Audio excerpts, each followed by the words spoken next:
ketika pas aku syuting ada yang kerawahan wong samar, terus ada kerawahan makhluk astral, aku anggap mereka itu nganggap kita ada. Aku disambut di sana. Jadi berarti mereka menganggap aku ada gitu loh. Kalau timku atau aku kerawahan, berarti kita kayak disambut gitu sama mereka gitu. Aku nggak...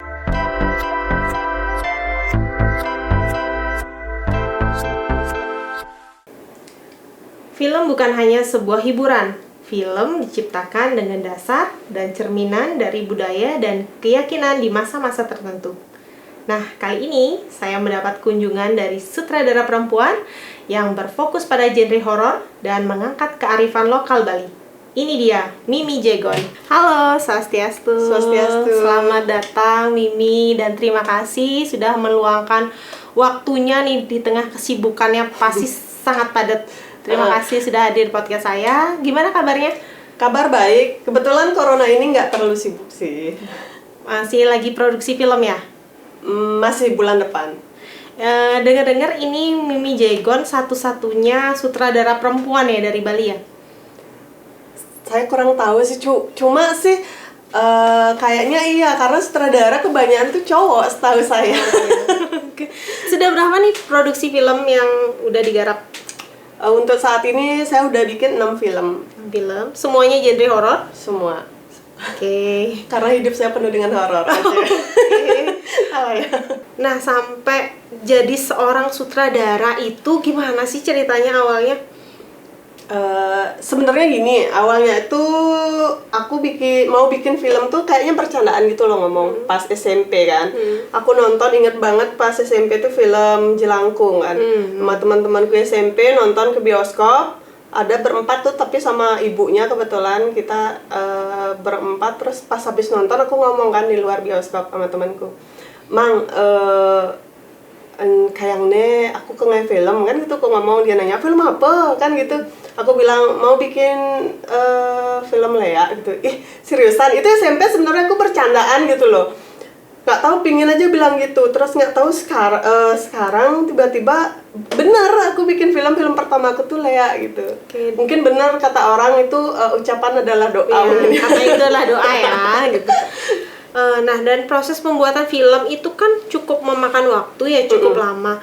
Itu bagaimana sih perasaan Mimi Jegon pada saat akhirnya bisa berhasil memproduksi satu buah film pertama? Mungkin untuk orang yang basicnya emang di film itu nggak begitu sulit ya, karena jujur kalau saya kan basic saya sebenarnya perhotelan. Oh ya? Kok bisa lah, lo itu lompatan dari hotel ke film itu jauh banget loh. Itu sebenarnya aku SMK tuh perhotelan. Aku emang nggak ada sekolah film dan nggak kuliah juga ya, karena pas itu kan kebetulan ekonomi keluarga itu sederhana lah. Maksudnya buat kuliah emang nggak ada kan. Terus nggak tahu kepikiran aja, di pikiran mau bikin film gitu. Film apa ya? Film Lea gitu kan. Terus nggak ada link. Kalau awal aku bikin film tuh berat banget kan, karena kita bikin film tuh lokal dulu sebelum nasional. Jadi film itu temanya dari kita untuk kita, nggak ada sponsor, nggak ada dana. Ya udah aku sama teman-teman artis kayak merangkak dulu gitu loh, dari bawah gitu sih awalnya. Sulit nggak untuk merangkul teman-teman artis? Soalnya BTW kan kalau pertama kali juga modal tuh kan juga terbatas. Terus ngundang artis, pasti kalau artis tuh punya tarifnya sendiri. Itu ada kesulitan nggak untuk mengundang mereka? Awalnya karena aku emang nggak ada budget gede, jadi budgetku cuma untuk syuting aja sama proses editing. Aku emang sengaja nyari artis yang mau gabung bikin film dari kita untuk kita. Jadi mereka nggak dibayar langsung, cuma mereka sistem kita, karena nggak punya nama juga di bioskop, aku harus kayak sewa gedung gitu loh. Aku harus bayar harga tiketnya, terus nyari berapa tiket. Aku awalnya tuh nyari 5.000 tiket kan. Artis itu aku suruh jual tiket gitu, tapi aku nggak maksa. Pas itu aku nyari artis siapa yang mau gitu. Jadi ada artis milih jual ada 500, ada 250, ada 100. Tapi aku nggak usah sebutin artisnya, karena itu sebuah perjuangan, pasti berat banget. Itu privacy juga. Jadi pas itu sih ada artis yang komitmen jual 500 itu, ada juga yang enggak. Dari 500 tiket ada artis yang cuma jual 20 tiket. 480 dibalikin ke aku. Apa itu perjuangan jual tiket itu? Seandainya itu aku nggak berpikir panjang, aku pingin gantung diri sebenarnya. Aduh kok jadi kayak gini kan gitu ya, tapi itulah perjuangan kan. H-7 aku ambil semua tiket-tiket dari artis yang nggak dijual sama mereka.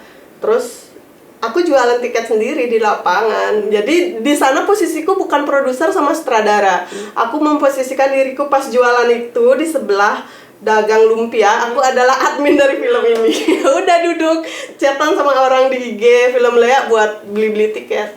Tapi syukurlah satu hari itu aku bisa tembus 6 juta sampai 10 juta jual tiket. Wow. Karena satu tiket 100.000 pasti. Hebat banget. Akhirnya bener ya, perjuangan itu nggak akan mengkhianati hasil itu nggak hasil itu nggak akan mengkhianati sebuah proses perjuangan. Oke. Di awal tuh kayaknya prosesnya pasti berat banget ya. Kendalanya apa sih selain modal? Apa kendalanya? Gini, belum punya nama kita di bioskop terutama kan. Harus sewa gedung dulu, terus harus jualan tiket. Padahal sebenarnya kalau sutradara sama produser film kan nggak gitu. Dia buat film terus tayang seluruh Indonesia. Terus tiket yang ngikutin harga di bioskop. Kalau 35 ya 35, 50 dan kita nggak usah jualan tiket kan. Orang langsung beli di sana. Itu sih perjuangan awal. Walaupun sampai akhirnya 5 bulan berlalu, aku akhirnya go nasional filmku. Hebat banget. Dan akhirnya go internasional. Tayang di 4 negara di luar Indonesia. Salut nih ada orang Bali kayak gini nih. Bangga saya jadi orang Bali. Terus kemudian ini kan kalau buat film itu tuh kan harus bertim. Iya. Gimana cara Mimi untuk meyakinkan orang untuk mau gabung ke timnya Mimi yang waktu itu ya maaf budgetnya masih terbatas banget. Kebetulan tim aku solid banget. Jadi aku udah punya 6 film. Yang lagi 2 kan emang budgetnya budget sebelum corona kan. Ada Lea 2 sama Dewi Durga. Terus sekarang ini aku sengaja di corona ini bikin film. 3 film, Tumbal 1, terus Hantu Gadis Tebing Bambu, sama Tumbal 2. Itu emang low budget. Tahu nggak, timku hebat banget. Mereka mau nggak dibayar, tapi dibayar setelah film tayang. Wow, itu tuh sebuah apa ya? Memang mungkin Tuhan itu sudah menggariskan. Ibaratnya Mimi tuh udah punya rel, memang passion dan kerjanya memang seperti ini. Akhirnya semesta itu mendukung akhirnya ya. Mungkin bapakku ya, karena aku mulai terjun ke film ini setelah bapakku meninggal, terus di Aben 2017. Karena apa, maaf, sakit stroke. Salut banget loh dengar ceritanya. Karena apa tidak banyak orang tuh kadang nggak pernah mau sama prosesnya, mau lihat hasilnya aja. Apalagi Mimi waktu itu mengawali karir itu di usia berapa sih? Pas itu berarti sekarang 2002 ya? 2022. 25. Perempuan masih muda, berani mengambil tantangan, dan itu tuh pertaruhannya besar banget loh, gamblingnya tuh. Iya, aku udah anggap pas itu diriku judi. Modal awalku itu 250 juta loh. Jadi karena itu masih lokal, dari sana akhirnya dapat untung 2 kali lipat. Terus ada yang kayak orang naruh saham lagi karena buat nasional, aku kan butuh duit besar. Terus aku gambling, Lea penangkap namanya, itu Lea 1 tayang nasional kan. Walaupun aku udah tayang nasional masih dicoba juga loh sama bioskop. Pas itu aku cuma dikasih XX1 cuma dikasih 1 layar. Tapi aku seneng sama beliau itu janji kalau di hari pertama filmku rame akan ditambah layar lagi di seluruh Indonesia. Tapi temanku yang di Jakarta banyak nggak setuju gitu loh, Mi, kalau kamu misalnya ambil ini 1 layar nggak bakal balik modal karena ini kan gede banget nasional. Tapi maksudnya aku yakin kayaknya nih Tuhan bakal ngasih jalan kalau kita yakin. Hari pertama dari jam 1 siang ada 5 show di bioskop, jam 1, terus jam 3, jam 5, jam 7, sama jam 9 malam full semua di bioskop filmku. Wow, bener-bener. Terus akhirnya aku dikasih tambah bioskop seluruh Bali kan, ada 9 bioskop. Hari kedua full lagi. Hari ketiga sampai nggak nyangka aku film Lea terus sampai di luar Bali, di Lampung, di Lombok, di Kendari, di mana lagi tuh. Tayang 33 hari. Nggak nyangka semua. Bangga banget loh. Tayang sebulan lebih aku sampai aduh bener-bener Tuhan tuh bener-bener baik menurut aku. Iya. Sampai bisa bertahan sekarang ini. Kalau boleh tahu di awal itu kan lumayan juga tuh modalnya 250 juta. Itu semua tabungannya Mimi. Itu tabunganku. Berarti waktu itu benar-benar deg-degan banget dong kalau Iya. misalnya sampai filmnya nggak jalan, itu benar-benar Itu udah aku bilang waktu itu aku ngerasa kayak aku nih taruhan judi duitku gitu loh. Kalau aku kalah udah nggak dapat apa-apa, tapi kalau judi orang kalah nggak dapat apa-apa, tapi kalau menang kan dapat uang balik lagi. Tapi kalau aku di sini kalau kalah aku punya karya, itu sih masih untungnya kan. benar. Pas itu pikiranku. Iya, kita nggak pernah tahu gimana hasilnya sebelum kita nyoba, kan gitu ya. Terus untuk keluarga sendiri, keluarga kecil maupun keluarga besar, mendukung nggak langkah Mimi berprofesi sebagai sutradara? Soalnya ini kan juga genre yang diambil dari film-filmnya tuh genrenya serem-serem. Sedangkan Mimi tuh perempuan gitu. Gimana kalau support dari keluarga? Yang tahu aku bikin film cuma ibuku, karena kan keluarga sampingan pun pas nonton film itu nggak tahu aku yang buat. Karena aku emang menutupi, maksudnya nggak pingin orang tahu itu aku kan pas itu. Karena aku emang pingin orang tuh penasaran sama siapa sih yang bikin ini kan. Makanya kalau aku foto di IG, terus foto di koran, aku pasti ngadep belakang. Dan itu juga yang bikin aku penasaran. Dirimu berarti sukses membuat semua orang tuh penasaran. Ini adik misanku malah di pura kan aku denger dia buka HP, buka IG gini dia ngomong, ada film Lea gitu dia ngomong kan, ajak sama balik, yuk kita nonton besok kan gitu dia. Aku dalam hati gini, aduh dia nggak tahu yang bikin aku gitu. Benar, tapi aku diam dulu bersabar nunggu kalau udah benar-benar sukses baru munculin diri gitu. Jadi keponakan misan pada nggak tahu itu aku yang bikin. Tapi sekarang udah tahu ya berarti ya? Sekarang udah. Oke. Kalau yang tahu tuh kan dulu ibu aja. Nah kalau dari ibu ada nggak melarang atau mungkin kan anak gadisnya tuh loh di ke lokasi-lokasi angker kayak gitu, nggak ada ketakutan nggak dari ibu? Ada, karena kan satu aku melek kan, jadi ibu takut. Pertama awalnya takutnya biasa, terus ini kesalahanku juga kan pas syuting di villa di Munggul, itu ternyata itu geria wong samar. Jadi terus itu kan ada timku yang bikin video kan, dia bikin video ngerekord, sebenarnya rekord canda-candaan gitu aja. Di detik ke-6 itu ada cewek lewat, cewek rambut panjang semata kaki rambutnya, terus tembus ngebelahin pemain kan, dia tembus. Nah salahnya aku pas aku pulang setiap syuting tuh aku sempetnya jenguk ibuku kan pulang, terus aku lihatin itu video ke ibuku, habis itu ibuku nangis nggak dikasih balik lagi. Aku diolah tuh tolong jangan dah syuting lagi gitu kan, soalnya dia sayang banget sama aku kan anak satu-satunya. Dia nangis-nangis terus, aku bilang sama ibu, Bu percaya masih ada Tuhan kok yang jagain saya kan gitu aku ngomong. Terus ibu tenang aja kan, ibu juga bisa ngedoain gitu. Deg-degan juga, tapi akhirnya dia percaya sama aku, maksudnya dari percobaan Lea 1 tuh aku bisa ngelewatin. Akhirnya sekarang aku buat 6 film pun dia santai-santai aja, udah biasa aja. Malah sekarang mungkin pasti ibu tuh di rumah bangga banget sama dirimu. Semoga. Dan ini apa namanya, dulu tadi kan Mimi sempat cerita kalau Mimi itu nggak tamatan, background pendidikannya nggak film, melainkan dari SMK pariwisata. Itu gimana ceritanya dari pariwisata akhirnya ke film? Artian apa waktu pas nyari SMK pariwisata itu berarti nggak fashionnya Mimi di situ ke SMK pariwisata? Kebetulan keluarga kan semua dari paman, semua tuh perhotelan. Terus jadi aku disuruh sama bapak, dan waktu aku SMA kan ngetren tuh perhotelan di Bali kan, lagi gampang-gampang nyari kerja. Ya udah disuruh ke sana gitu. Cuma ternyata akhirnya gara-gara aku juga pas SMA di Gianyar itu aku penyiar radio dari kelas 1. Gitu. Jadi malah kebawa ke entertain. Iya, memang bakatnya mungkin di entertain ya.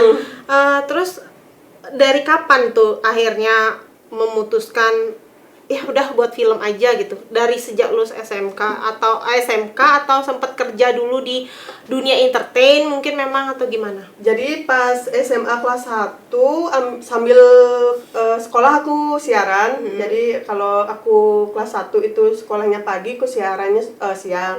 Kalau terus kelas 2 aku sekolahnya siang, aku pagi siaran kan. Habis itu lulus SMA itu aku sempat kerja di stasiun TV. Oh, Di Bali. Di Bali. Aku dulu sempat SMP malah ngelamar ke stasiun TV kan. Lucunya aku gini, aku kan belum punya HP pas itu. Masa aku nangis sama bapakku masih hidup pas itu kan.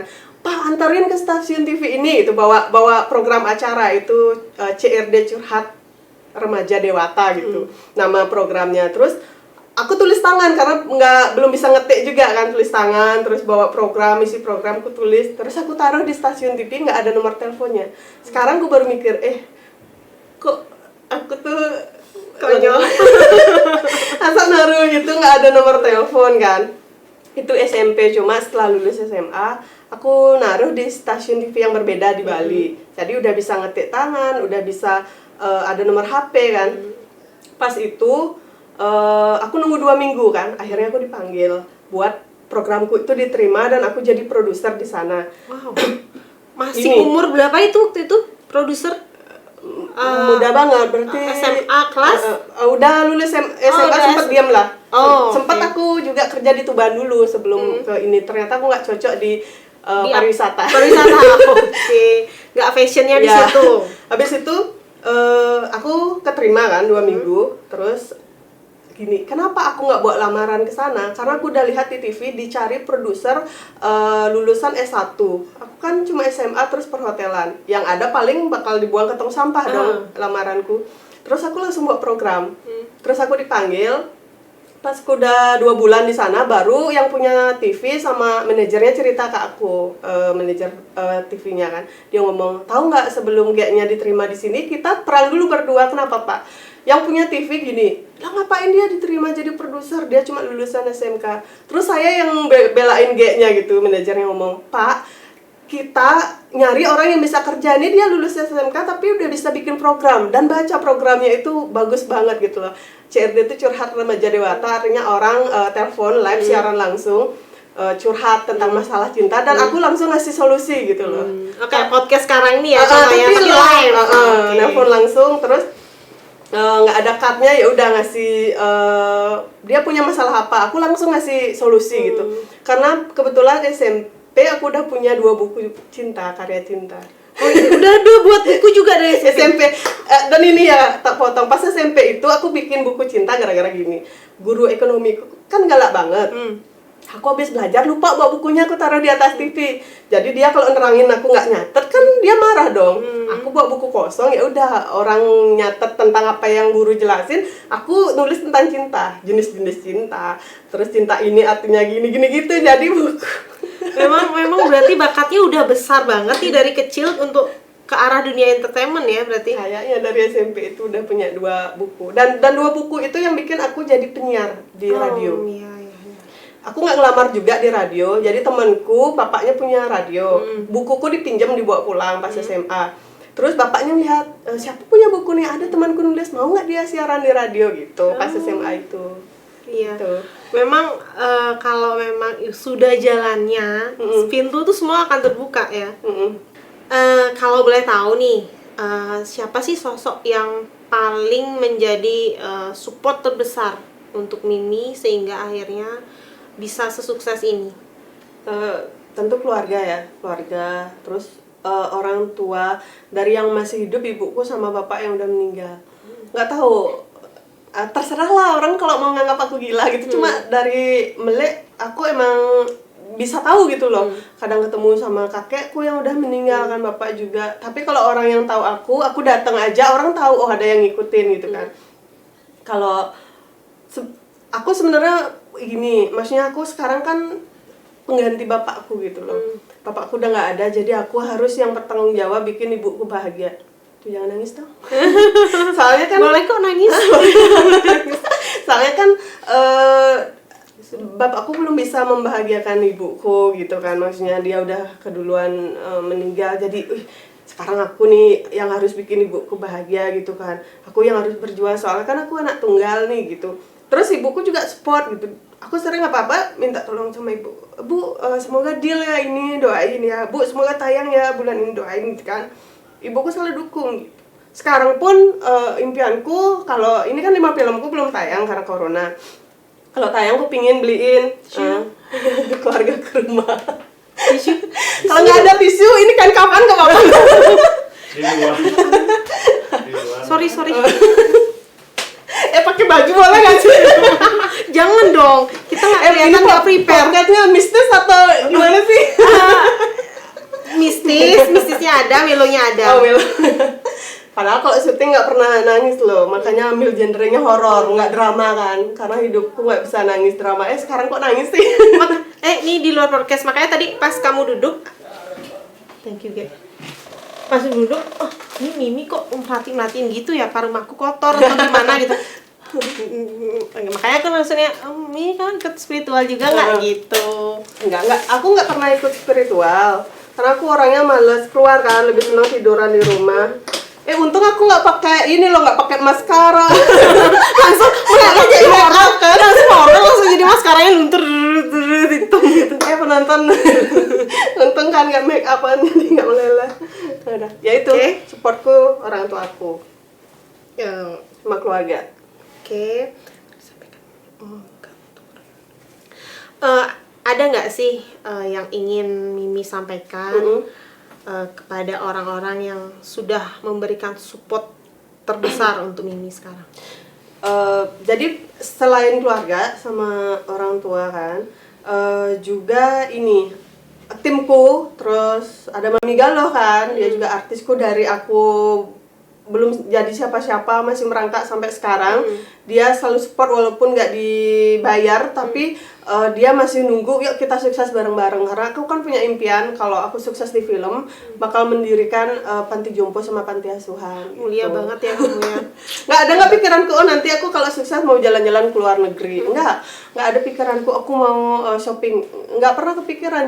Aku sekarang pun sandalku masih swallow, kalau ketemu manajer bioskop atau nonton ke bioskop pun swallow, di mobil swallow. Tadi baru diganti sepatu baru mau kesini. Kalau nggak mungkin aku udah pakai swallow juga. Dan pasti orang-orang yang punya tujuan baik dalam hidupnya, pasti Tuhan tuh akan memberikan bantuan yang besar untuk dia.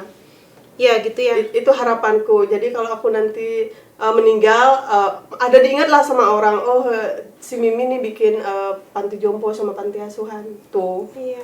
Ini pertanyaan yang dari awal dan dari semua timku juga ingin menanyakan ini sebenarnya. Ini kan nama di mana-mana namanya Mimi Jegon.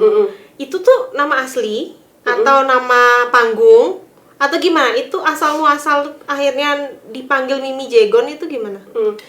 Aku gini, jadi aku nggak pernah mau pakai nama asliku. Jadi aku kadang nggak mau aku ini di radio, aku ini di TV, dan aku ini di film.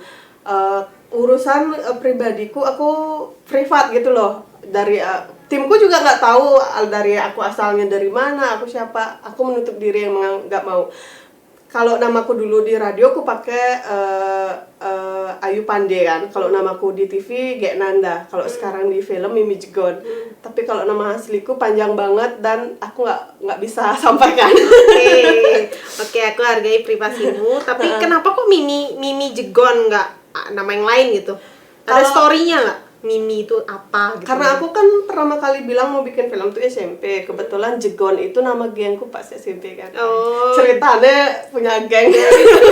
Pimpinan geng ya? Enggak sih, kita berempat tuh nggak ada yang di atas bawah, kita setara. Tapi kita di sekolah itu kita berempat yang kayak, kalau orang misalkan masa-masa SMP itu masih jahil kan tuh teman-teman. Kalau ada roknya gitu diangkat kan, lapor ke kita cari orangnya kayak gitu sih. Selain itu sih emang kalau kita dari sama guru-guru juga dekat, pintar juga. Jadi nggak cuma ngandelin cuma gimana ya, kayak gaya-gayaan aja, tapi geng emang guru juga tahu. Sekarang pun aku pas bikin film ini, Aku kan kayak nyari anak-anak sekolahan ke audisi ke SMP ku. Guruku semua masih ingat kamu. Ingat aku. Oh. Sampai kepala sekolah yang baru nanya, "Adi Pak kenal ya Niki?" "Oh, Niki murid pidana OSIS gitu." Pasti bangga banget nih sama Mimi. Terus Miminya gimana tuh Mimi? Mimi sih karena kan perempuan kan. Ya udah Mimi aja kayaknya gitu. Ya udah aku tambahin Jegon nama gengku SMP. Oh gitu. Terus Mau tahu arti Jegonnya? Enggak usah. boleh dong, boleh saya mau. Aku mau tanya juga Jangan, sebenarnya jangan. setelah ini apa arti jegonnya? Jangan ya. Lu kok gitu? Enggak. Soalnya ntar kalau aku bilang arti Jegonnya tuh wah bisa dibully aku seluruh masyarakat Indonesia. Soalnya itu gimana ya? Terserah penilaian orang, tapi kita berempat sih punya ekspektasi ya udah Jegon aja gitu. Pandangannya berbeda. Nggak tahu orang, yang jelas Jegon itu kan jegek only gitu. Oh gitu. Tapi nggak tahu Iya, orang iya, mau iya, gimana ya, iya. kita seru-seruan aja gitu. Oh itu tuh jadi singkatan. Oke. Selain film nih, apa kegiatan selain sehari-harinya selain buat film? Selain bikin film, aku sih sampai sekarang masih terus film, jadi nggak pernah Nulis mungkin? Nulis mau dilanjutin hobinya yang dari SMP itu? Nulis juga nggak? nulis cerita filmnya aku. Oh, nulis cerita. Oh, berarti skrip juga dari Mimi Jegon Jadi, juga. Produser, sutradara, sama penulis naskah skenario film tuh aku. Oh, ya ampun. Jadi sekarang lagi nulis cerita yang mau ku syuting bulan depan. Bulan depan ku mau bikin 2 film lagi. Oh. Ya, apa sih prinsip yang Mimi yang selalu Mimi pegang? Kalau aku gini, aku bukan orang yang sempurna. Pasti aku punya kekurangan. Cuma aku berusaha jadi orang lebih baik lagi dari sebelumnya. Aku pingin jadi orang baik gitu loh. Tapi aku selalu sial karena aku nggak sempurna. Dan orang selalu kadang lihat nggak kesempurnaan orang kan. Padahal aku kalau memilih orang pun aku nggak menilai kesempurnaan orang itu gitu. Karena sempurna itu bukan tujuan hidup kita. Kita pasti nggak ada perlu aja jadi kurangnya gitu, ada aja juga salah. Cuma ingin ingin menjadi lebih baik lagi dan berbuat baik itulah maksudnya. Aku nanti kalau udah nggak ada, aku udah punya panti asuhan sama panti jompo, itu aja. Intinya Mimi pingin selalu berbuat positif, berbuat baik agar nantinya orang itu tuh kayak sebuah legacy, warisan dari Mimi untuk semua orang. Jadi Mimi itu pingin dikenal sebagai apa setelah Mimi meninggal nanti. Oke. Impian apa sih yang Mimi ingin wujudkan selain buat film? Membahagiakan keluarga. Membahagiakan mama ya terutama ya. Mama masih Bukan cuma mama, jadi keluarga semua. Misal bapakku punya kayak bibi, kayak paman, aku juga pingin. Kalau sekarang pun aku belum bisa banget, tapi sebatas bisa aja, aku pasti bantu mereka. Dan aku pingin nanti aku bisa lebih lagi, jadi aku bisa merangkul semua dari keluarga bapak dan ibuku. Semualah kalau bisa bikin mereka bahagia, gitu. Dari pengalaman Mimi Jegon selama bekerja dan akhirnya sudah menghasilkan beberapa karya, hal yang menginspirasi apa sih yang Mimi rasakan? Jadi gini, pendidikan itu memang penting. Kalau aku jadi berpikir gini, sekarang pun kalau adik-adikku nanya kemana ya sekolah, terus kalau pingin jadi ini gimana gini, aku jawabnya gini, sekolah ini katanya jelek gini ini bagus gitu kan. Dia ngomong sebenarnya bukan sekolahnya yang bagus atau yang nggak bagus, tergantung kamunya gitu loh. Dimanapun kamu sekolah, kalau kamu emang nggak serius kan, nggak ini, ya udah nggak jadi. Jadi menurutku dari perjalananku ini, aku anggap inspirasi itu pendidikan emang penting. Cuma kembali lagi ke diri kita. Walaupun kayak aku nggak ada jurusan ke film, terus nggak bisa kuliah karena nggak ada uang, cuma sampai SMK. Tapi kalau kita punya kemauan dan usaha, itu bisa jadi. Jadi buat orang-orang di luar sana yang mungkin nggak bisa ngelanjutin pendidikan sampai kuliah atau gimana, kamu punya tubuh untuk bisa berjuang dan berusaha, pasti bisa. Itu sih. Yang penting niat dan eksekusinya ya. Iya. Sambil minum dong, Mimi.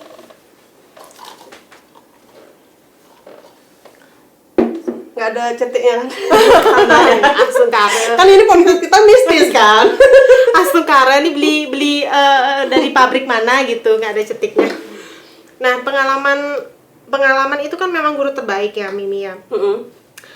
Tapi kalau diberikan kesempatan, Mimi mau nggak mungkin membagi pengalaman yang Mimi sudah dapatkan nih dari dunia entertain. Mungkin Mimi mau jadi terjun ke dunia pendidikan mungkin untuk mungkin banyak mendidik calon-calon sutradara muda di Bali atau hanya tetap ingin fokus di film. Kalau itu sebenarnya nggak berani, bukan nggak mau ya, nggak berani karena aku nggak ada basicnya gitu loh. Aku bukan S1, bukan dosen, bukan apa. Takutnya maaf nih buat penonton podcastnya Ratna ini. Takutnya nanti aku kayak nyalip orang yang harusnya lebih berpotensi untuk itu gitu. Aku mending gini aja. Aku nggak bakal terjun ke dunia pendidikan buat ngasih itu, kecuali kalau aku dipanggil kayak waktu ini kan beberapa kampus manggil aku buat ngasih edukasi ke muridnya. Aku mau kalau orang yang minta ke aku. Terus kalau aku edukasiku, jujur tim aku nggak ada yang pendidikannya tinggi di perfilman. Malah aku siapa yang mau terjun di dunia film, mau belajar, aku ajarin loh mereka. Cuma-cuma sebelum syuting tuh aku ajarin, artis juga gitu. Jadi aku ajarin mereka, mungkin itu juga yang bikin mereka suka gabung di timku gitu. Aku orangnya nggak menilai orang dari pendidikan, nggak dari teori, tapi dari prakteknya mereka pas sama aku. Aku ajarin mereka langsung di lokasi syuting gitu. Oke. Senang berbagi ilmu, tapi mungkin untuk terjun ke dunia pendidikan masih belum untuk saat ini ya.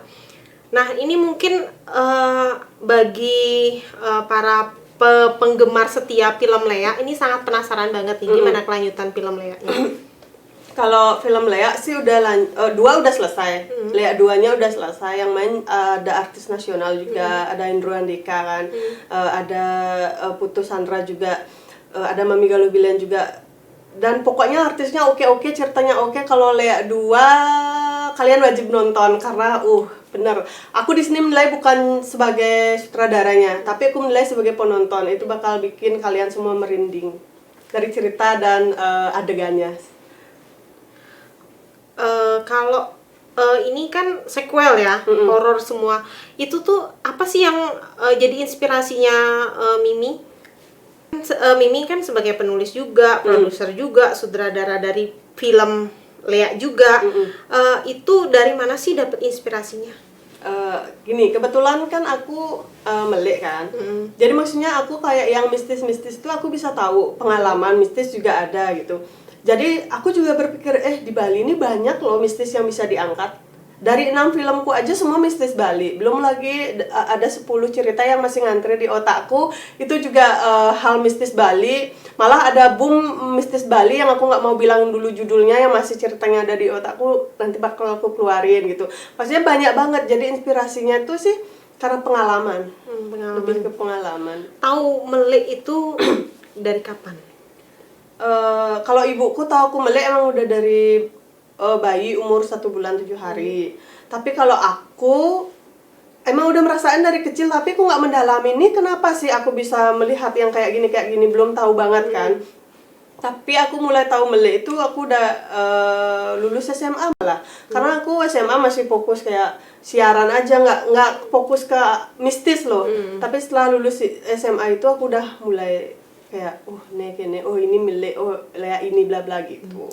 Berarti itu tuh Mimi sadar kalau Mimi tuh melek itu dari ada kejadian apa sih sehingga akhirnya Mimi tersadar kok kayaknya aku melek. Itu gimana? Ada kejadian Nah gini, tertentu nggak?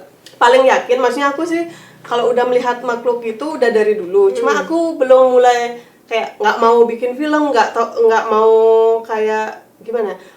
Teman kampus adikku kan punya teman kampus gitu, kayak dia sakit nggak tahu kenapa dia nyari aku, tiba-tiba katanya ngomong gini ke adikku, mintain dong aku air aqua boleh pokoknya suruh kakakmu doain perutku.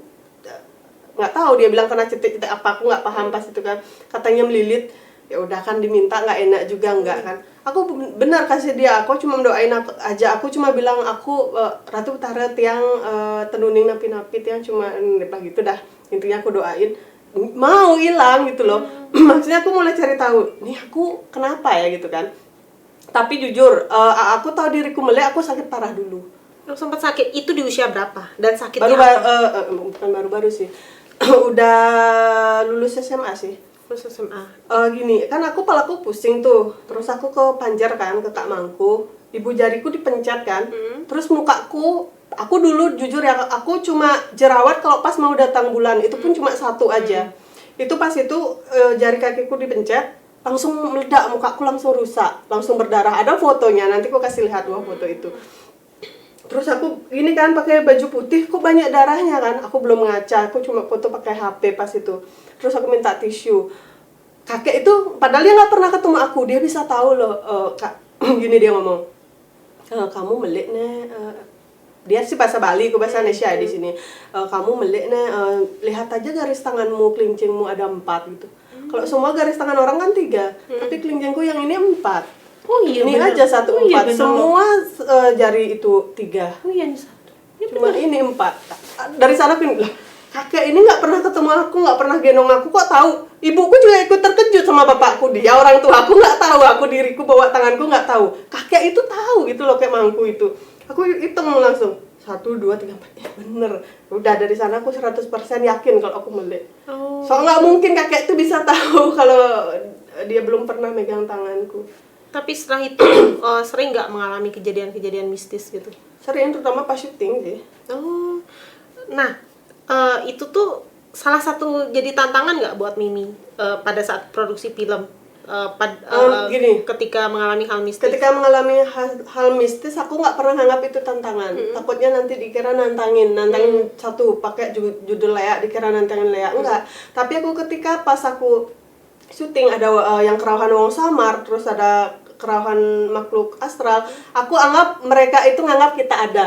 Aku disambut di sana. Jadi berarti mereka menganggap aku ada gitu loh. Kalau timku atau aku kerawahan, berarti kita kayak disambut gitu sama mereka gitu. Aku nggak anggap tantangan, tapi aku lebih ke seneng aku dianggap ada nih. Berarti mereka ngedukung filmku juga kayak gitu. Benar, disambut dengan baik ya. Terus kalau memang itu Mimi anggap tidak sebagai tantangan, apa dong yang jadi tantangan selama proses pembuatan film? Jadi lebih ke netizen sebenarnya. Netizennya gimana? Yang tantangan dari dulu sampai aku berdiri sini ini malah yang membuat lebih lama hilang tuh kata-kata netizen gitu loh. Kayak di DM film kan, kebetulan kan aku juga megang adminnya, jadi aku baca DM ada yang bilang, oh ini produsernya sutradara film ini Mimi Jegon, dia nasak makarbitan, mateng sebelum waktunya gitu katanya. Terus katanya nggak basic, nggak lulusan sarjana film tapi bikin film gitu loh.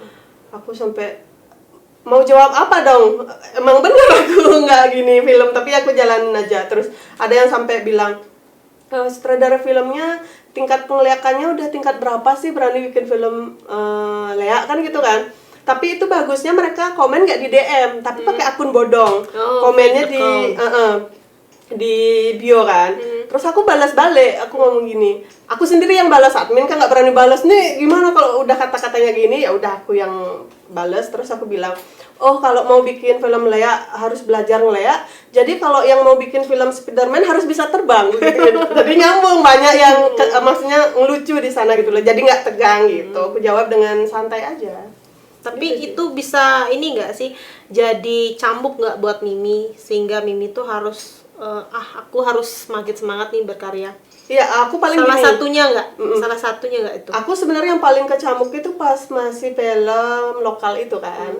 Sebenarnya aku kalau ada yang bilang, oh ini film kurang gini, aku terima karena aku di sana sebagai penonton pun yang nganggap iya. Satu karena satu itu film pertama.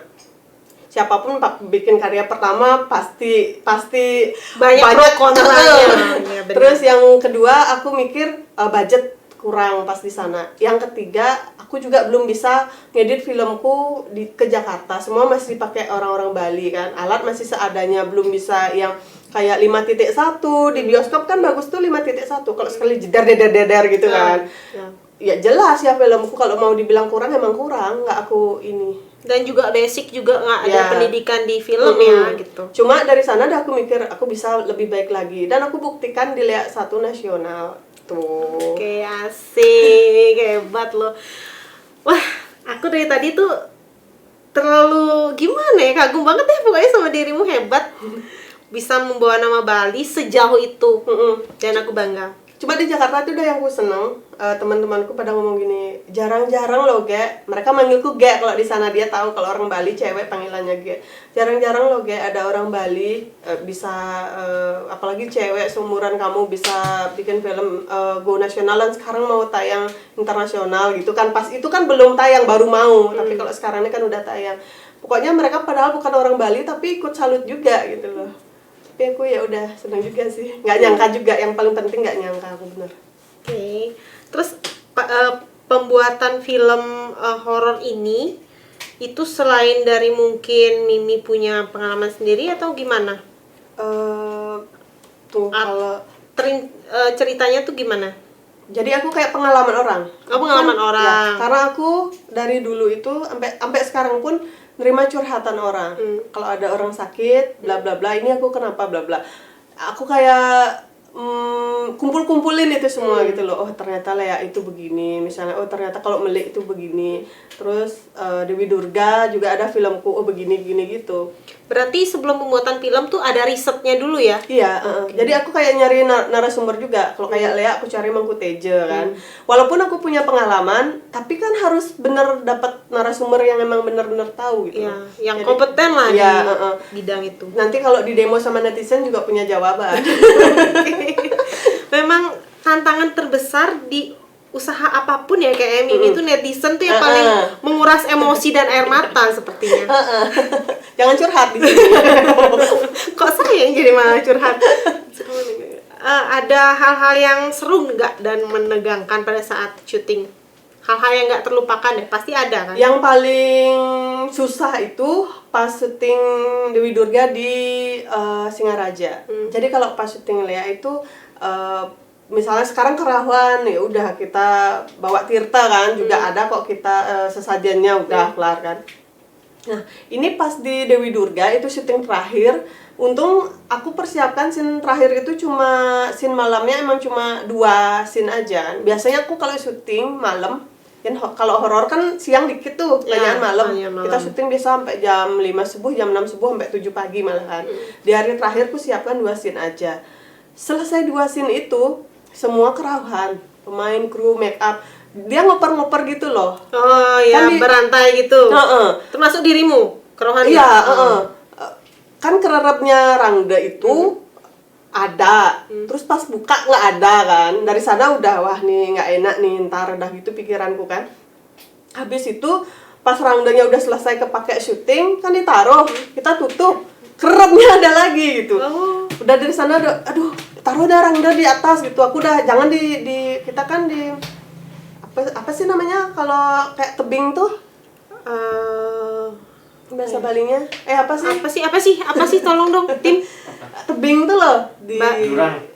bahasa Balinya Apa di ya? abeng ya Abeng. Di- Ya ampun, kemampuan di bahasa di saya. abeng kan, berarti di abeng itu kan tengah gitu, kayak banyak orang samarnya. Udah pindahin daripada nanti tambah parah kan. Kita bawa naik, belum sampai Rangganya naik, belum sampai rumah di atas baru naik. Udah semua udah kerawahan, bla bla berantai gitu. Aku juga terus suka make up. Dari Kerawahan itu jam 10 malam itu, sampai jam 3 nggak kelar, baru kelar jam 3. Terus sampai untung pas hari terakhir aku udah punya feeling nggak bagus, aku telepon Gong Aji, ada namanya kan yang Guru spiritual. ya, jadi beliau ada di sana sampai nginep, nggak pulang akhirnya. Biasanya beliau cuma mantau terus pulang biasanya, terus nginep karena itu udah berantai. Malah itu yang kurus itu make up itu kan kurus agak gini-gini biasa kan, tukang make up. Yang megang sampai 6 orang, tenaganya udah kayak kuda. Aku nggak bisa sampai tendang-tendang itu. Kelar dia, selesai pindah ke sini. Terus ada timku satu kan 2 orang dari Jakarta kan. Bang Dayat sama Bang Irwan, dia sampai baca apa tuh kalau Islam tuh ayat kursi gitu. Nggak mempan juga. Oh dia udah panik juga kan gitu. Ya udah itu paling ini itu paling maksudnya seru, kerawahannya berantai nggak bisa terlupakan. Dan durasinya sampai Dari jam 10 malam sampai jam 3. 3 pagi, lumayan. Terus akhirnya dari pengalaman itu setiap syuting apa perlu bawa sajian atau apa? Selalu. Oh, selalu dari awal. Udah, aku kenapa nggak ini sama ini? Aku menghargai mereka. Aku syuting di sana seminggu. Kenapa mereka hari terakhir baru bikin gitu? Berarti mereka menghargai kita dan menolong Iya, kita. Mereka iya. nggak mau nunjukin diri mereka di syuting sebelumnya karena mereka ngasih kesempatan kita nyelesain syuting.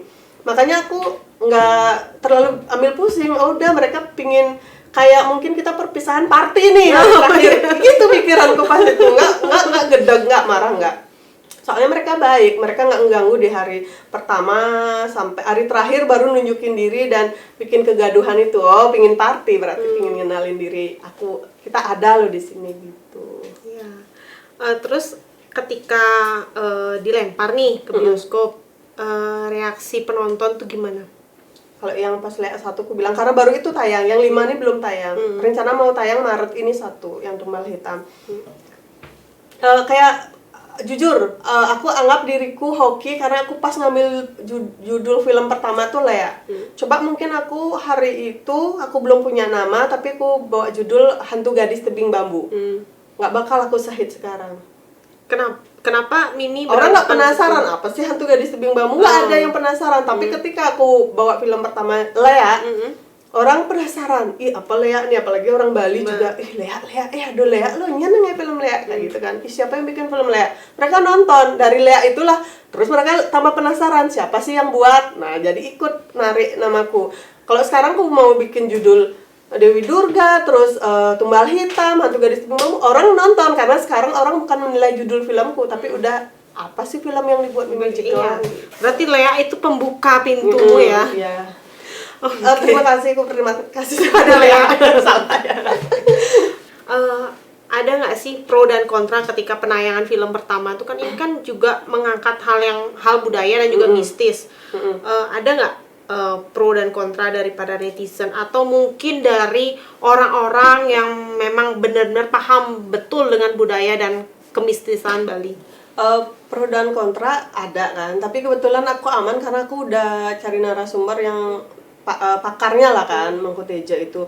Terus ada orang tuh gini, aneh loh, film itu jujur ya, film itu 75%-nya itu nyata, 25%-nya itu fiksi. Jadi harus diada-adain gitu loh.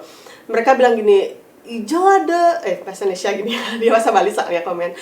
Mana ada Lea tuh bisa nyekek. Padahal aku sebagai sutradara film udah mikirin, nggak di dunia nyata aku pakai Lea tuh nyekek, tapi dalam mimpi gitu loh. Dalam mimpi kan sah-sah aja, masa nggak pernah sih kita mimpi dicekek Lea? Pasti pernah lah kan, namanya juga mimpi gitu. Itu mereka kontranya sama aku gitu, nggak ada Lea nyekek lah. Udah benar-benar aku bikin tuh di film di mimpi gitu loh. Mimpi kita aku pernah mimpi bisa terbang, mana mungkin aku bisa terbang di kehidupan nyata, bener nggak? Bener. Tapi dalam mimpi apapun bisa terjadi kan. Aku mimpi bisa terbang, padahal kalau sekarang aku disuruh terbang nggak bisa gitu contohnya. Ya itu kontranya. Oke. Ini nanti untuk berikutnya sequelnya tetap yang mengambil genre horor ya? Tetap horor. Aku sempat waktu ini ngetek pas corona ini udah jadi kok ceritanya tuh cinta kan. Cintaku terdampar di Bali gitu. Kan banyak orang yang nggak bisa balik lagi kan. Terus dia pokoknya bagus sebenarnya ceritanya, tapi giliran mau syuting nggak bisa aku. Nggak tahu. Gitu. Mungkin mau nyoba buat FTV mungkin karena Dulu kan soalnya udah. kan dulu kan banyak tuh orang dari sutradara Jakarta lokasi FTV-nya di Bali. Mimi pingin nggak buat Nggak, seperti itu? aku nggak pingin bikin FTV karena aku mikir jalur sponsornya kan maksudnya kita bikin film gini, FTV itu pasti cinta kan, malah horor kan, Ya. karena basicku ke horor ya pasti harus film bioskop gitu. Tapi awal aku pingin niat bikin film tuh nonton FTV di salah satu stasiun TV itu loh, gini aku mikirnya, orang luar aja syuting ke Bali buat bikin film, lah kita orang Bali, tanah diri kita sendiri, masa nggak bikin film? Itu awalnya aku bikin film. Oke. Terus ini kan film Lea itu awalnya dari modal sendiri, coba-coba film pertama di bioskop yang cuma dapat satu layar, sampai sekarang go internasional. Gimana sih cara pemasarannya? Ada trik jitu nggak untuk Malah pemasaran? malah aku nggak ngikutin cara ini, kan ada yang kayak ngiklan gitu kan, ngiklan ngebum gitu biar promosi ke sini cari kayak promo ini promo itu kan iklan. Aku nggak gitu, malah maksudnya kenapa, karena aku ngerasa orang Bali itu udah, jangankan orang Bali, tapi orang Bali yang tinggal di Lampung, di Lombok, terus di Kendari, di luar Bali kan, udah cinta gitu loh sama filmku. Mereka pasti ngikutin, kayak udah ngefan gitu, udah tertarik sama film-filmnya.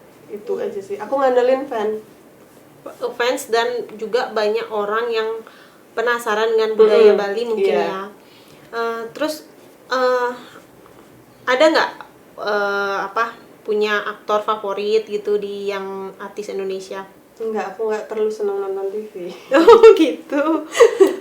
Ada nggak aktor atau aktris yang pingin banget Mimi ajak kerjasama di film-film berikutnya? Kalau aku artis sama aktor tuh nggak terlalu pikir ya, maksudnya harus ini baru filmnya booming, harus ini. Aku punya prinsip film itu hoki. Kenapa? Kalau Lea 2 aku sekarang ada emang artis nasionalnya, tapi kalau Lea 1 ku nggak ada loh. Buktinya dia tayang 33 hari. Berarti yang bikin film booming itu mungkin artis menunjang juga untuk pertama kita ngajuin kali ke bioskopnya, ada artis ini nih gitu. Tapi untuk kemungkinan banyak yang nonton sama tayangnya lama tuh enggak, kayaknya hokinya sih aku mikir. Hoki sama cerita film sama isi film, karena itu bakal dari mulut ke mulut. Misalnya kalau filmnya bagus, nanti orang cerita lagi, ternyata film ini seru loh, gini, orang nonton lagi gitu loh. Lebih ke isi filmnya sih sama keseruannya. Iya benar juga sih, kalau misalnya cuma artisnya oke, Nah, aktornya terus, oke, tapi filmnya, jalan ceritanya nggak oke, juga orang tuh males nonton. Aku nggak mau bilang filmnya apa. Aku emang penonton film horor. Semua film horor di bioskop selalu ketonton kan. Ada satu film artisnya oke kok, tapi filmnya gitu aja. Satu hari berjalan itu aja. Lagi mobilnya mati, lagi bensinnya habis, lagi ini bolak-balik gitu aja. Tapi artisnya oke, ya udah nggak nonton lagi. Dan aku cerita gini-gini, orang pasti juga nggak nonton gitu. Nah, Mimi kan suka banget nih, memang suka nonton film horor, dan aku juga suka banget.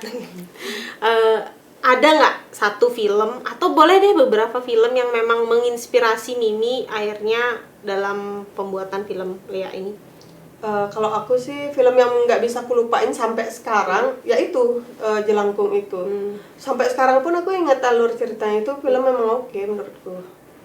Yang masih Jelangkung itu yang ada anak kembarnya itu, pokoknya itu paling oke menurut aku. Oke. Kalau yang dari internasional ada nggak? Banyak. Apa contohnya, film apa? Falak itu Insidious suka nggak? Suka. Itu kan sama, kalau diambil milik juga sebenarnya itu. Dia bisa tahu apa yang bakal terjadi kan. Gitu. Semua aku tonton. Oke. Ini kan memang Mimi sukanya horor ya, tontonan juga suka horor. Ada nggak kemungkinan suatu hari nih Mimi mungkin buat film romantis atau percintaan? Karena BTW dulu kan pernah buat film nulis tentang percintaan. Udah aku coba, udah selesai cerita filmku, tapi pas mau eksekusi nggak bisa. Nggak tahu, kayak emang bakal di horor aja sih. Selain itu juga timku di Jakarta bilang, udah Mi, kalau kamu udah terkenal di horor, udah maksudnya orang nempel Mimi Jegon nih basicnya horor, dah jangan kecinta lagi, biar orang mandang tuh ini maunya arahnya kemana, biar nggak itu juga. Bener juga sih. Oh, berarti istilahnya bahasa lainnya Mi Jegon ini pingin membranding dirinya bahwa genre horor gitu ya.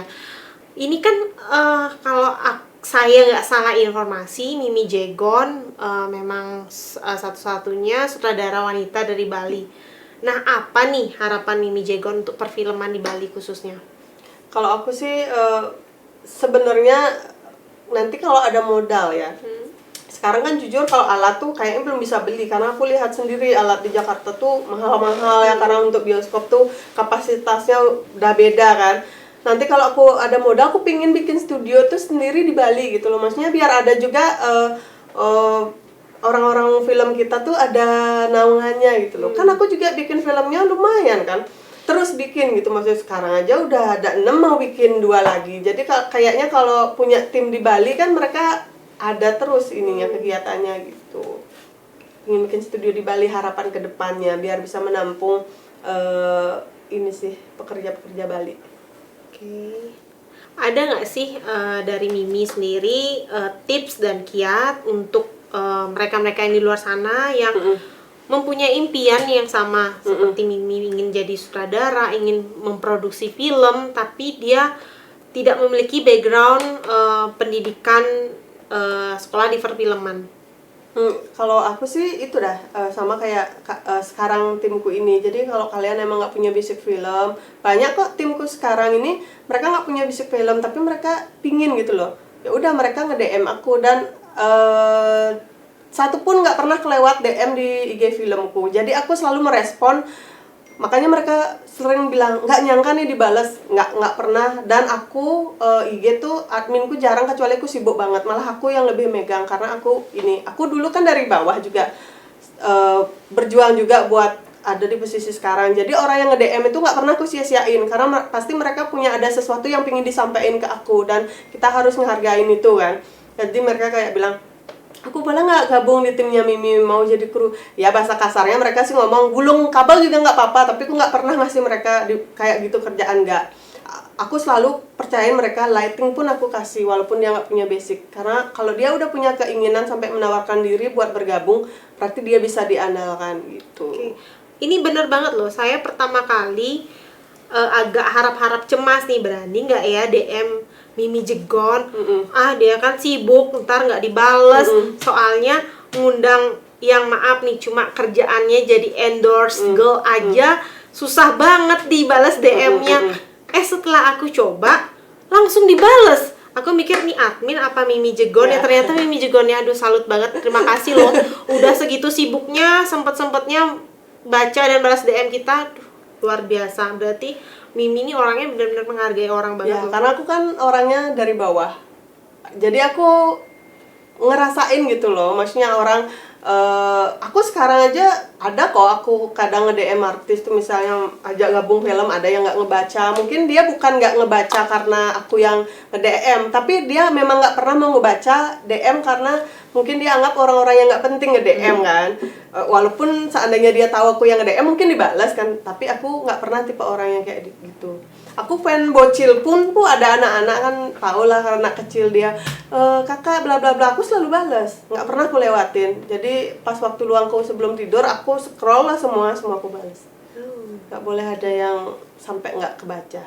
Fans nggak mungkin kecewa nih kalau sama Mimi Jegon. Ya itu mungkin yang bikin fanku selalu bertahan. Iya. Nah, kalau pandangan saya pengen tahu nih, pandangan Mimi sendiri tentang mistis di Bali itu kayak gimana? Mistis kalau terserah, balik ke orangnya lagi kan. Percaya nggak percaya itu terserah orangnya, tapi kalau aku sih mistis tuh aku percaya adanya gitu loh. Malah menurutku daripada di luar Bali, walaupun ada beberapa di luar Bali yang juga mistisnya kental kan, di daerah-daerah kayak terpelosok gitu kan, tapi di Bali mistisnya tuh kental banget menurutku. Berarti Mimi juga percaya tuh ada roh jahat, atau mungkin setiap tempat atau rumah tuh ada penunggunya. Kalau roh jahat sama setan sih di Bali aku kurang tahu, karena menurutku kalau setan tuh yang ada mungkin karena setan tuh kan kayak pocong kan, kuntilanak kayak gitu. Di Bali sih menurutku belum sih aku pernah ketemu kan. Jangan sampai setelah podcast ini bilang belum pernah ketemu, malam disusul. Kalau tempatku aman kan? Aman kan? Nggak, kalau tempat sih, apalagi kamu nih bikin studio kan, otomatis nanti pun kan setiap rumah tuh ada penunggunya kan. Kalau kita bilang sih penghijang karang. Sebenarnya semua penunggu penghijang karang tuh baik, tapi kalau kita harus bener sama mereka. Sama ini ruangan kamu ini baru kamu bikin studio kan. studio apapun, kalau kita bikin studio mau itu TV, radio, bla bla, pasti bakal ada penunggunya. Cuma sih saranku sekarang kalau udah bikin studio ini dibenerin aja cia-cianya, pasti kan podcast juga bakal lancar gitu kan. Kalau penunggu sih di semua tempat ada penunggunya. Iya. Belum lagi kan di bawah atau di atas sih kan ini Di bawah tempat persalinan kan. persalinan. praktek. Nah, apalagi itu kan kayak persalinan itu kan mengundang juga aura-aura itu kan, mistis itu kan, karena kan ada ari-ari kan persalinan. Itu juga yang bikin gitu. Jadi kayak auranya tuh ada yang beda gitu loh. Tapi sebenarnya nggak apa-apa sih. Aku memang percaya banget kok Mimi dengan hal-hal kayak itu. Karena sudah beberapa kali membuktikan. Dan ya contoh tempat ini aja sih, tempat tinggalku kan aku pakai persalinan juga, rumah tinggal juga, dan sekarang podcast juga. Bahkan kadang beberapa pasien yang memang mereka indigo, anaknya indigo pernah ngasih tahu aku, tante jangan takut ya, aku ngelihat kayak gini, tapi itu tuh baik loh, dia tuh nolong tante, bla bla bla bla bla bla, dia bilang gitu.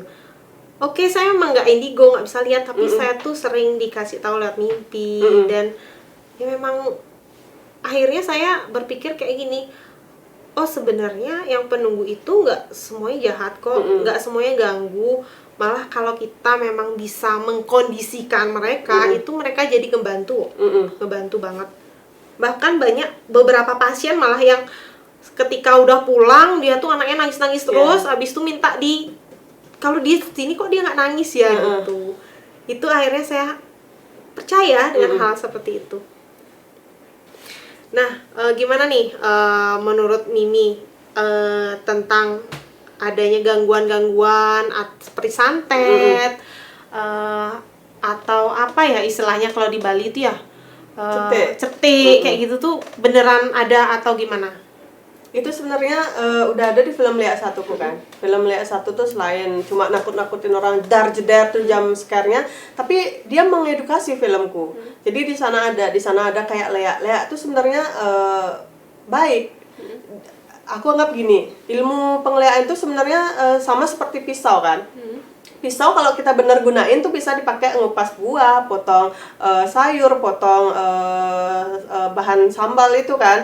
Tapi kalau kita salah gunakan pisau tuh kan bisa kita pakai buat membunuh orang kan. Ilmu pengeleaan juga gitu. Kalau kita benar itu sebenarnya bagus untuk pengobatan bisa. Kalau kita nggak bawa ke kiri, nggak ngiwa kan, kita ke kanan kita bisa ngobatin orang. Terus kalau misalnya untuk jaga diri itu bisa.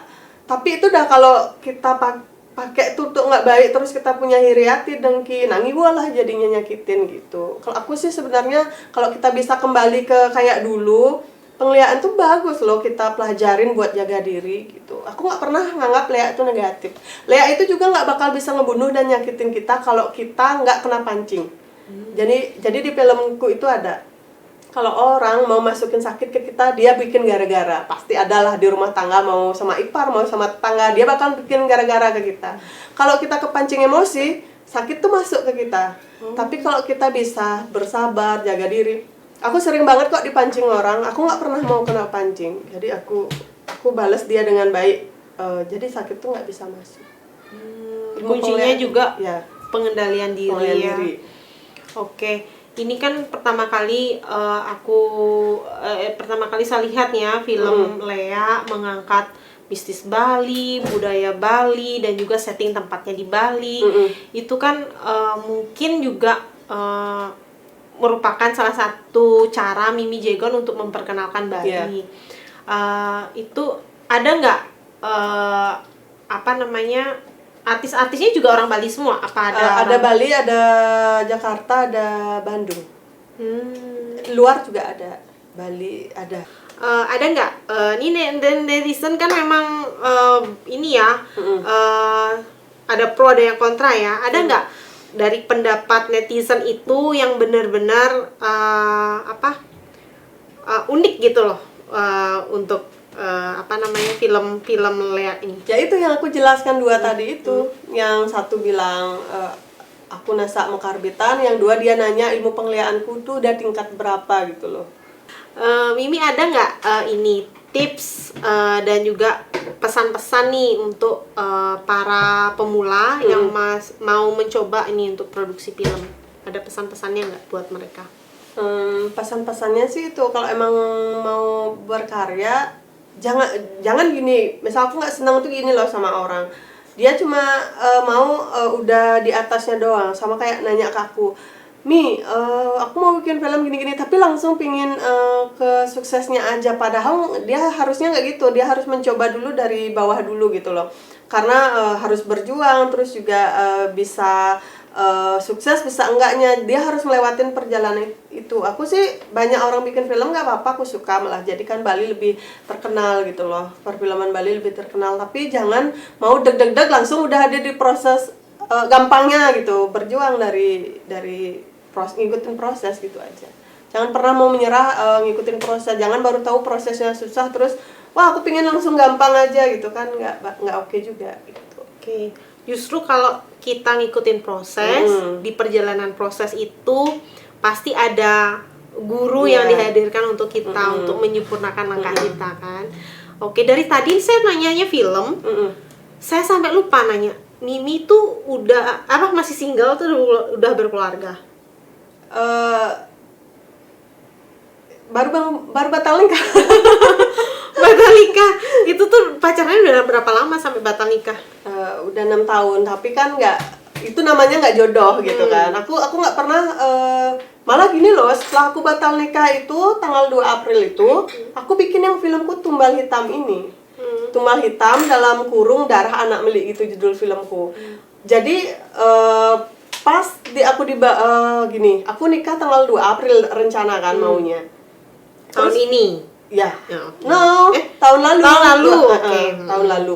Terus habis itu H-7 persiapan udah 80%, udah perawat, udah bikin undangan, batal kan. Ya udah karena nggak jodoh. Udah dari itu aku berpikir, oh berarti Tuhan nyuruh aku jangan berumah tangga dulu, berarti Tuhan nyuruh aku berkarya lagi. Itu yang ada di otakku. Bukan aku batal nikah bunuh diri aja lah. Kan nggak penting banget. Belum bikin panti asuhan sama panti jompo. Langsung terlintas di otakku gitu, aku harus bikin karya film baru nih. Tuhan nyuruh aku berkarya lagi, berkarir dulu. Mungkin karena belum sukses kali ya. Terus langsung aku bikin cerita film pas dalam keadaan H-7 hari batal nikah itu. Malah tahu nggak sih, pas batal nikah itu langsung dia bikin story sama cewek lain. Pilihan keluarganya. Oh gitu. Tapi pada saat itu nggak jadi nikah, batal nikah, keluarga kayak gimana? Oh, ibuku kecewa. Terus aku itu biar ibuku nggak kecewa, aku bikin film lagi gitu. Terus ya bikin kita lupa juga kan sama masalah itu, karena ada hal yang lebih penting daripada itu gitu. Terus habis itu aku bikin film kan, cerita film. Aku juga gini loh mikirnya, aku beneran nggak sih nih bikin film atau cuma karena batal nikah asal-asalan gitu. Temanku di Jakarta juga sempat mikir gitu. Kan aku langsung, "Bang, editin ya filmku bla bla bla." Mereka waktu itu nggak jujur karena apa yang ada di otaknya, apa yang ada di pikirannya. Terus baru ngomong, baru ini katanya di pikiran mereka gini, ya ampun Mimi pasti gara-gara batal nikah nih bikin film asal-asalan gitu ya. Ya itu pikiran mereka. Terus yang aku sewain alat juga ngomong kan, aku nyewa di suaminya tapi istrinya udah deket banget kan, aku kan sering ngobrol, dia ngomong gini, Mi, kalau ada orang batal nikah kayak Mimi, mereka tuh ngurung diri loh di kamar sampai berbulan-bulan. Nah ini malah bikin film gitu, dia ngomong. Ya ngapain harus ngurung diri kan, mending melakukan hal yang positif kan. Habis itu filmku jadi, aku selesai syuting, terus aku ngedit, trailerku jadi, dikerjain sama timku di Jakarta. Masih ada chatnya, dia ngomong ini, ya ampun Mi, trailermu keren banget, ternyata kamu nggak asal-asalan loh gitu. Aku kan udah pernah bilang, Bang, ini karirku, nama baikku, nggak mungkin aku asal-asalan cuma gara-gara batal nikah aku ngawur bikin film, nggak. Aku pikirin ceritanya semua sama seperti aku Mimi Jegon yang pada umumnya aku bikin film, ini yang aku bikin gitu. Aku ngomong, keren Mimi, sumpah keren gitu, dia ngomong. Nggak ada fase ini tuh frustasinya dikit? Nggak ada, sehari nangis 2 hari ada, 2 hari nangis. Namanya manusia kan, nggak mungkin aku nggak nangis. Siap waktu pas gini nangis aku 2 hari gitu. Udah, tapi 2 hari aja langsung aku berpikir kan, lah ngapain juga kan emang nggak jodoh lah, masa harus nangis. Tapi aku punya prinsip gini, aku bakal buktiin aku bisa lebih baik lagi dari sekarang dan aku bisa berkarya. Dan benar kan mereka ngelihat aku berkarya lagi. Marah setelah itu udah bisa bikin 3 film lagi. Oke.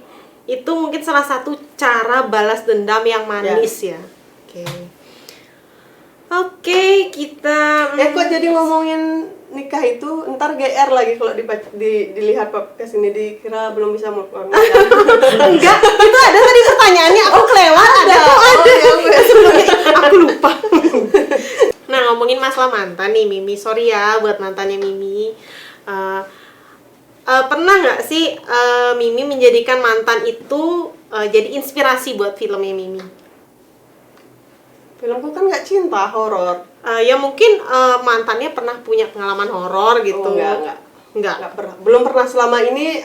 Aku gini, aku nggak pernah mau berbalik ke belakang ke masa lalu, tapi aku selalu anggap masa lalu itu pembelajaran menjadi lebih baik.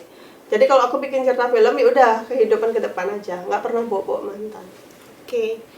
Nah, nih Mimi kan banyak nih ketemu sama artis-artis, kerjasama sama artis di filmnya. Boleh dong spill pengalaman yang nggak asik gitu sama mereka selama produksi. Kalau artis sih kebetulan nggak ada yang nggak asik, karena aku punya sistem gini, dan artisku ngikut aku, semua ngikut aku seperti itu. Di lokasi syuting nanti boleh lah pas aku syuting film, atau nanti gabung di filmku yang baru boleh, terus main ke sana juga boleh. Aku punya sistem nggak ada yang kedudukannya di atas sama di bawah, termasuk aku pun produser. Kalau kita makan, aku duduk di bawah sama mereka bareng. Padahal kalau aku mau pikir pas itu aku mobil ada, uang ada, mau makan di luar di tempat berbeda sama mereka bisa, tapi aku nggak pernah. Apalagi pas di sana kan kita masak tuh, kadang ada yang ngasih endorse nasi kotak, tapi kalau pas nggak ngasih kan kita masak tuh. Bos udah selesai syuting jam 2 subuh gitu loh. Mereka lapar kan, aku bikinin mie. Jadi aku bikinin mereka mie, terus gorengin telur. Makanya mereka bilang multifungsi aku di sana gitu. Ada di storyku masih. Aku lagi masak, di storyin sama kameramenku. Oh, ini produser kita masakin mie goreng karena udah jam 2 kan nggak bisa masak apa-apa, cuma mie sama telur, ya udah aku masakin. Jadi artis juga kayak gitu, ngikut gitu. Berarti Kayak dirimu keluarga. tuh bukan bos ya, tapi leader. Pokoknya aku gitu, nggak pernah nganggap diriku di atas tuh. Malah aku kalau pas tim set udah keburu kekurangan ngangkat meja pun aku. Dan aku gak nyangka pas itu ada timku storyin, yo produser kita lagi ngangkat meja gitu. Biasa aja aku. Nggak pernah juga nganggap beban itu, tapi seneng aku gitu. Oke. Ini apa nih impian Mimi yang belum kecapai selain tadi buat panti jompo itu? Apa? Nggak ada sih, itu aja, beli rumah buat orang tua sama bikin itu aja, nggak ada lagi.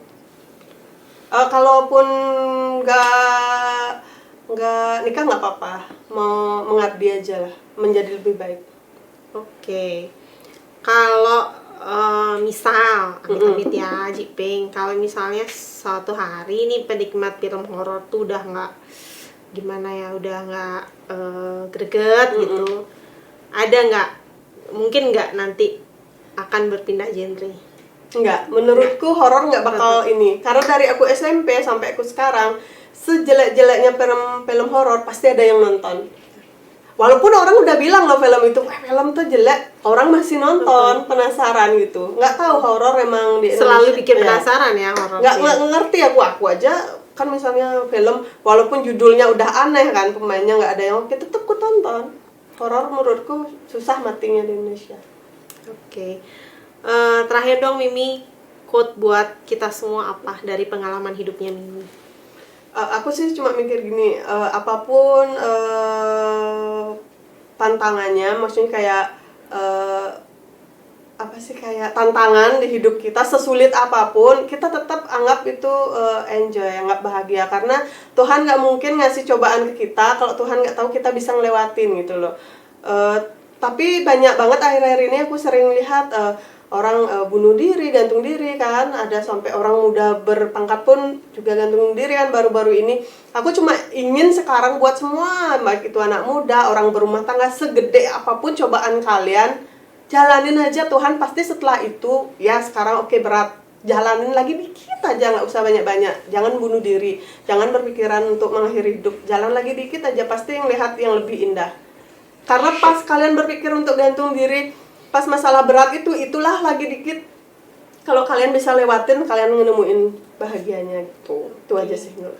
Jadi kadang tuh orang itu sering banget berhenti ataukah mundur padahal dia sangka lagi Ya, tuh sedikit sukses lagi gitu ya. loh. Makanya sekarang pas kalau kalian udah nonton podcast ini, pas masalah kalian lagi berat terus pingin bunuh diri, dengerinlah kata Mimi Jegon, jangan bunuh diri, jangan akhirin hidup, lewatin lagi dikit aja, lompatin masalah itu lagi dikit, kalian bakal nemuin bahagianya. Tuh. Oke, makasih Mimi udah berbagi cerita dan inspirasi untuk saya dan juga semua netizen.